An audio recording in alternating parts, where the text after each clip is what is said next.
গতকাল টিআইবি একটি রিপোর্ট দিয়েছে। সেই রিপোর্টে বলা হচ্ছে সরকারের 100 দিনে 605টি খুন। আমি আশা করেছিলাম মাননীয় স্বরাষ্ট্রমন্ত্রী আজকে এখানে উপস্থিত থাকবেন, কিন্তু আমি সামনে তাকিয়ে দেখলাম মাননীয় স্বরাষ্ট্রমন্ত্রীর আসনটি খালি, অর্থাৎ তিনি উপস্থিত নাই। কি আর করা, তার অনুপস্থিতিতেই বলি। সরকারের প্রথম 100 দিনে দেশে হত্যা, অপহরণ সহ বিভিন্ন অপরাধে উদ্বেগজনক হারে ঘটেছে বলে দাবি করছে ট্রান্সপারেন্সি ইন্টারন্যাশনাল বাংলাদেশ।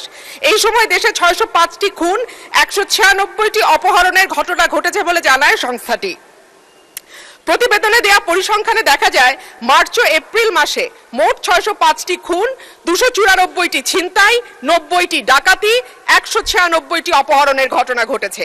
একই সময় পুলিশের উপর হামলার ঘটনা ঘটেছে 129টি, চুরির ঘটনা 2214টি। এছাড়া নারী ও শিশু নির্যাতনের ঘটনা ছিল 3496টি। আলোচিত সময় ধর্ষণের শিকার হয়েছে 78 থেকে 102 জন, গণধর্ষণের শিকার 30 থেকে 36 এবং ধর্ষণের শিকার শিশুর সংখ্যা 49 থেকে 71 জন।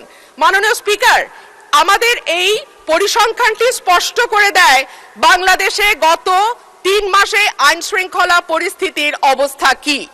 আমি বলেছিলাম যে এই সরকারের অর্থনীতি এবং আইন শৃঙ্খলা এই দুটো বিষয়ে যারা মন্ত্রণালয়ের দায়িত্বে আছেন তাদের উপরে নির্ভর করবে 50 ভাগ এবং বাকি 50 ভাগ অন্যান্য মন্ত্রণালয়ের উপরে, যে এই সরকারটি কতটুকু সফল বা ব্যর্থ হবে।